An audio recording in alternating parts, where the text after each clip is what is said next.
you guys do? How many of you got like all three of those? How many of you got at least one? Right? Okay, cool. So I felt like this week's were easier than last week's. You remember last week's was like the burger and fries and sushi. Like, how would you guess sushi, right? But I thought this was an easier round than last week. All right. Oh, whoops, my bad. All right. How are we doing this week? Awesome. That's what I like to hear. Yes? You guys pumped for the day off tomorrow? Anybody homeschooled and doesn't get the day off tomorrow? There we go. There's always some. All right. Here's the thing. If it makes you feel better, I still have to work tomorrow. So there's that. But I won't work a full day, so that'll be nice. How many of you guys, let me ask you a question. How many of you guys, when was the last time you made a new friend? Right? Just shout it out. The last time you made a new friend. A month ago, last year, last week. Too many years ago? A year ago. 2 weeks ago? A year? All right. So, here's the thing. New friends are fun because, like, they don't replace your old friends, but they're like, new friends bring a new flavor to life, right? You get to, yes, a new flavor to life, right? It makes you see things from a new perspective because you're talking to a new person. Maybe you start to like some of the things that they like because they introduce you to some new hobbies. And you're like, oh yeah, this is fun, right? Or maybe they just bring a new perspective on something. But new friends are fun, right? They keep life a little bit spicy. They keep things exciting, and you learn more when you make new friends, which is always fun. I remember when I was your guys' age. I think it was 6th grade. It might have been 7th grade. It was one of those years there. And a new kid came to our school. His name was Patton Conroy. And Patton was like the nicest dude, I think, to this day that I've ever met in my life. But not just nice like a pushover kind of person, like that you could walk all over it. Like nice in the sense like he knew who he was, and he was intentionally nice. Like, you guys know the difference. There's people who are nice, but it's mostly just because you don't interact with them much because they're quiet. And then there's people who are nice who maybe still are introverted, maybe not, but it's like they go out of their way to be nice. And he was one of those guys. He was one of those guys that and I grew up at a Christian school, mind you, so everybody was supposed to be nice, even though we all know not every Christian is nice. But Patton was one of those that stood out amongst the crowd, even in a Christian setting, where you got to know Patton and you knew this kid's different. This kid is just enticing to be around because he makes everybody else around him feel good. He just it has a way of he's humble too, so it's not like he's nice and he knows it, right? He's nice and he just genuinely makes you dude, this guy's fun to be around, right? Patton and I got to know each other because we were put together in a group project. He and I, our teacher partnered us up, and so I had to go to his house. We had to write a book. And his dad was a photographer, so we did a whole green screen thing, and it was kind of cool, right? Ours was the best project, but not really, but I felt like it at the time. And so we got to hang out, and we just had a lot of fun doing that together. It was one of the few school projects that we had to do that I really enjoyed doing, and didn't mind that I had to do it with a partner. But then he also played basketball, so he joined the basketball team. So he and I played together. And so he's one of those guys that I still look back on. He's one of those though that didn't jump on the social media train when everybody else was. So he's one of those that I've lost connection with today, but wish that I still maintained a connection with, because he's one of those people that just you want to be around. You gravitate towards them. And isn't it true that people just have a way of influencing us in ways that maybe we don't realize? That people have a way of rubbing off on us, that we start, if you start hanging around somebody for a significant amount of time, you start doing things that they do, you start carrying some of their same mannerisms. There's some cool studies that a husband and a wife, after years and years and years of being married, they start to look alike. And it's because psychologically you start mirroring the other person's behavior so well that people will mistake you for siblings sometimes if they get to know you in a setting where you don't know they're married. It's really weird. But there's something psychological that happens with it, because people have a way of influencing us in ways that maybe we don't even realize, right? The fact is that people play a really important role in our lives, and especially when it comes to our faith. People are some of the biggest things that connect the dots when it comes to our life, which is all about what this series is about, living our life in such a way that all the different compartments in our life and all the different things that we're supposed to be doing as, to be good Christians, how those connect the dots to actually having a vibrant faith that impacts and changes your life and those around you. And if you talk to somebody about their journey in faith, or actually at Victory, we've done a lot of video testimonies, but you'll hear a lot of people talk about a relationship. And not just their relationship with God, but like when you hear people talk about their testimony or their story when it comes to faith, it's oftentimes they talk about a relationship. Somebody did, so that I met so-and-so, or so-and-so had this conversation with me. In fact, on our middle school or our YouTube channel, for students, there's a whole playlist of just like student stories. And if you go back and watch any of those, you'll hear a friend invited me, ... Or we were on the CIY trip and the people I was rooming with, ... And you just hear how in every one of those stories, it's a relationship with somebody that made the biggest impact. And the same is true on our main Victory Christian Church YouTube page. There's a whole other playlist there where people just tell their story and how God has influenced their lives and changed their lives for the better. But that was done through a relationship of some kind with somebody who came alongside them, and their influence changed their story. People have a way of growing our faith. Maybe for you, it's people who maybe invited you to church. Maybe it's the people that you are in your small group. Maybe it's a parent or a coach or a teacher, or it's somebody who's had a positive influence on your life that has had a dramatic influence and change that helps your faith. Or maybe if you don't even know what you believe yet because you're still in middle school and you're figuring a lot of that out, you know people who take their faith so seriously that even if you're not sure you believe everything they believe, you admire them. And in some ways you kind of want to be like them because they seem so solid, they seem so secure, not only in their faith, but just in every part of their lives. And no matter how this may look like for you, chances are you've known somebody in your life that has encouraged you. Somebody who has inspired you. Somebody who has made you feel a little bit better about yourself or optimistic towards your future. You've met somebody like that, most likely because that's just how God planned it. God planned for us to live our lives intermingled with other people. And what's crazy is we live in a society, in a world that tries to push you to be isolated, right? And it's no thanks to these a lot of the time, because we just learn, to seclude ourselves into our own world, right? This whole last 2 years of social distancing, that doesn't help. We are living in a society that doesn't necessarily promote good, healthy community, and especially Christ-centered community, which if you're wanting to grow your faith and connect the dots in the different areas of your life, then you need a Christ-centered community to help you get that. But God planned us to be intermingled with other people because other people are what helps our faith grow. And here's the thing. If God wants our faith to grow and other people are supposed to be a part of that, then we often ask ourselves, how do we connect the dots between the two? How do we connect the dots between people and growing our faith? And what I mean is, how do we find the right people? If you don't feel like you have anybody that encourages you, how do you find that? Do you seek those people out? Do you just wait and hope that those people find you? Where are these people that are supposed to make our faith better?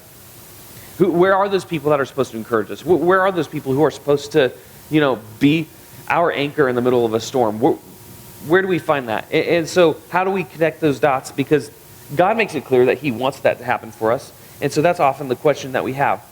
But this is actually a really good thing to stop and think about in any part in life, but especially as a middle schooler. Because whether you realize it or not, you have a choice about who you let influence your life. Right? Whether it's somebody at school, or someone on your team, or it's, whatever. people you follow online, you have a really big say about the people that you choose to let influence your life.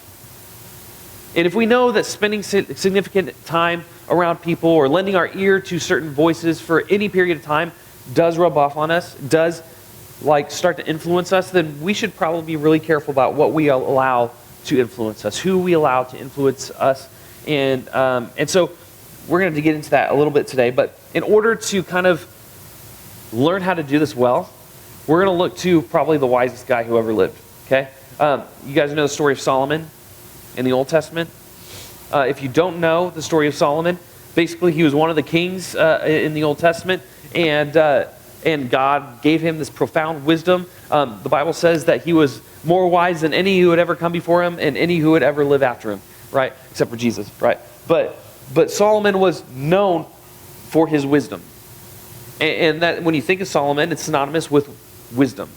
And he actually wrote a little bit of the Old Testament. He wrote the book, some call it the Song of Songs, some call it the Song of Solomon, but also Ecclesiastes and Proverbs. He wrote a lot of Proverbs. Not all of them, but a lot of them. But he was a king, and he was known to be the wisest person who ever lived. And when he was ruling, he was known for this wisdom, and when people would come to him to settle disputes, there's a lot of crazy stories in there about how he did that and did it tactfully and did it wisely. But this is what he writes in Proverbs chapter 13, verse 20. He says this. He says, "Walk with the wise and become wise, for a companion of fools suffers harm." Right, really simple. What's that mean? Somebody just break that down for me really fast.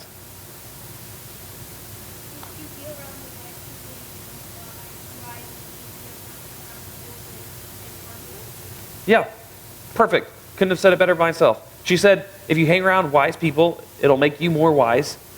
And if you hang around fools, it'll probably bring you harm. Boom. Choose your friends wisely. Yes. How many of your parents have said that to you before? You've heard me say that from stage before, right? Choose your friends wisely. There's few more important lessons than that, especially for your age. Choose your friends wisely. Walk with the wise and become more wise. Or, share a companion of fools and you'll suffer harm. You'll suffer the consequences. Basically saying what we already know is that who you spend time with will influence you. So if probably the wisest guy who ever lived talks about this, then it's probably something we should pay attention to. And honestly, I want to be wise. And I know probably you guys do too. How many of you want to be known for being able to use good judgment, making good decisions, having a healthy life, not making some of the mistakes that a lot of your peers have made, right? You want to be wise. Wise is like a churchy or like a word you don't use in your everyday life. Like when you're talking with your friends, you're like, I don't know if it was wise for that character in that movie. You just don't talk like that. But if you think about what that actually means for your life, I think we all want that. We want wisdom. We want to live in such a way that people would say, hey, that's a wise individual right there, right? The Bible also says that a crown of gray hair is the crown of wisdom, meaning people in their old age probably have a lot more wisdom than the rest of us. And so how do you become wise without waiting for all the grays to come in, right? Believe it or not, you can't tell right now, but I'm on my way. Before my last haircut, I noticed some silver hairs coming in. So just to let you know, I'm either becoming really wise or the stress is wearing on me. So one of those two is true. Hopefully maybe a little bit of both. But what's it say about going bald? Bad genetics. That's what that says. No, but check this out. He also writes this. He gives us a little bit of a different illustration. Solomon seemed to talk about this a lot. And later in the book of Proverbs, he says this. He says, as iron sharpens iron, so a friend sharpens a friend. Or some translations say one man sharpens another. But basically it just means like people sharpen each other. You got to have people in your life. Any of you guys seen like people sharpen knives before, right? It's this little metal thing that you have in your kitchen probably. And you scrape the knife against it and it makes the blade sharper. Or if you want to be really dramatic, you see the big machines where the sparks are flying and the sharpen things like in the movies, right? It's very Pirates of the Caribbean-esque, right? But when my dad always used to quote this verse to me, and this is something my parents use a lot, so iron sharpens iron, so one man sharpens another. And that was kind of my parents' like marriage verse, like, because they would, sometimes when iron sharpens iron, it not only makes it sharper, right? Iron sharpens iron, but sometimes sparks fly, right? That friction, sometimes the sparks are a good thing. Sometimes there'll be conflict. Sometimes the hardest conversations you have with people will be the most sharpening conversations you need to have, right? Sometimes sparks will fly, but iron will sharpen iron. It'll make you better. And we need people to help us do that. Solomon is basically saying, people can grow your faith. People can grow your faith. One of the biggest ways to connect the dots for you in your life is to have people in your life that you can walk with, that you can share experiences with, that you can ask questions to. How many of you, there's questions that you have that you would be way too embarrassed to ask your mom about, right? We all have that, okay? Just to set the record straight. There's questions we all have that maybe we don't feel the most comfortable asking our mom about or our dad about. But we need to have people in life that we can ask those questions to, so we're not just searching and hoping whatever algorithm the internet spits out at us is a good answer, right? It's better to lean on people to be wise and follow Jesus. You got to have people in your life that you can go to. People can grow your faith. It's one of the biggest ways. In fact, I talked to you guys about Patton earlier in this lesson. Patton Conroy was that super nice guy that I gravitated being around, but what I didn't tell you is that when we were still in high school and stuff, came to senior year, he and I were co-captains on the basketball team, so we spent a lot of time together. And when you play sport with somebody, you get to know a lot about their character. And when you see somebody in leadership, you get to know a lot about their character. And Patton, the way he dealt with stress, the way he dealt with leading other people, his peers and those under him, the way that he interacted with those above him, like the refs before games, and how he interacted on the court during the game. If you don't know a whole lot about sports, one thing you probably know is that people get a little hot-headed in the middle of a competition, right? People get fired up, they can get angry and, come on, ref, make that call, right? Or whatever it is. But Patton was always even-tempered. Not only with those above him, like our coach or the referee or whatever, but also with those of us who shared the court with him. He was always kind, and when he had every reason to be upset at us for turning it over or whatever, he never took it out on us unjustly. He never took it out on us actually in any way, in anger, but he would always give constructive criticism. He would always, hey, be sure when you think about this, look here, because this is happening over here. When we run the play, remember that if you don't go here, he misses that. We don't run the play right, we get a turnover. We don't execute, we will lose. So he had a good way of lovingly leading. And he wasn't too above everybody to do the dirty work himself. He would lead through serving. Sounds a lot like Jesus. Now, I talk about Patton so much because even though we've lost connection, I haven't talked to him in over 10 years, right? I still, when I think about the way I want to live my life and the way I want people to see me and the way I want people to feel when they interact with me, I call back to those memories of Patton in my head. And Patton has influenced the way I live my life a lot today, even though I haven't had any kind of relationship with him for the last 10 years. Right? You want people in your life then that can have that kind of influence on you. That can help bring the best out of you. That you can look to as an example, because people can grow your faith more than I think you can even realize. So, because God uses people to help grow our faith, and who we spend our time with matters, who we lend our ears to matters, who we listen to and get information from, because all that matters, it's really important to understand practically how we make this happen, right? How many of you guys, you've known a lot of this information already, honestly, but your real question has to do with what we haven't really talked about yet, and that is, okay, so how do I find those people? Where are those people at? Because it seems like those people are all missing from this world right now, right? That's a question that a lot of us have. Where do I find good friends? And let me just give you a little hint into life. It gets harder the older you get, right? When you're an adult, nobody tells you this, but when you're an adult, you're not forced to be around people like you are at school and in sports and stuff. You have fewer opportunities to interact with people and fewer opportunities to make friends. So the life skill of learning how to make friends is important to learn now so you can carry that with you the rest of your life. The ability to make friends, to make nice with people, and to get out of your comfort zone a little bit is super important. it will help you a ton. So first thing that you can do if you want to walk with the wise is identify the people that you're already spending time with. That's the first thing, okay? Who are the people that you're forced to spend time with because of school? Who are the people that you choose to spend time with either because of sports, or the people that you love to spend time with because they're your friends, you hang out after school, you go to their house, they come to your house, all that kind of stuff. Who are those people in your life that you spend the most time with? Think about that. Because before you can identify how to find more people that you should spend time with, you should identify the kind of people you are spending time with and evaluate what role they have in your life. What kind of voice do they have in your life? So identify the people you're already spending time with, the good, the bad. Think about through all those people. And secondly, identify who you know will actually help you grow, right? The people that you know are wise. Maybe they're peers in your class, like I had Patton and I had several other people too. Maybe friends like that. Maybe they're people that are just maybe one life season ahead of you. Maybe they're high schoolers that you look up to and you're like, I kind of want to live like that. I want to be like that when I'm their age, right? I want to learn some life lessons from them and start applying them now. Or maybe they are a small group leader or a coach or a teacher, like I said earlier. Maybe it's a parent, maybe it's an uncle. But who are the people in your life that identify that you want to help you grow?